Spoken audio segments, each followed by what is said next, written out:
News headlines आपने जानी। हम खबर दे रहे हैं आपको कि मुस्लिम लीग नून की नायब सदर मरियम नवाज की लंदन रवानगी।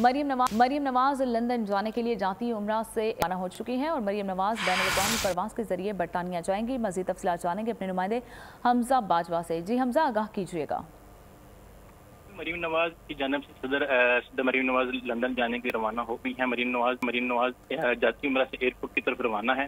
मरियम नवाज इंटरनेशनल एयरलाइन के थ्रू लंदन जाएंगी। मुस्लिम लीग के नायब सदर मरियम नवाज शरीफ लंदन में नवाज शरीफ से मुलाकात करेंगी। मरियम नवाज एक हफ्ते तक वहाँ क्याम करेंगे, जिसमें वो अपने बच्चे की एडमिशन के लिए भी वहाँ पे उनको जाना जरूरी था। वहाँ पे नवाज शरीफ के लिए जो आना है पाकिस्तान में आमद है 21 अक्टूबर को, तो उसके लिए तैयारियां की जा रही हैं। वहाँ जाके नवाज शरीफ को मरियम नवाज ने पूरी तैयारी की बात बतानी है और वहाँ से शहबाज शरीफ साहब भी कल जोन से हैं वो लाहौर से लंदन के लिए रवाना होंगे और वहाँ पे अहम बैठक होगी, जिसके बाद नवाज शरीफ के लिए पाकिस्तान लाने के लिए आमद होगी।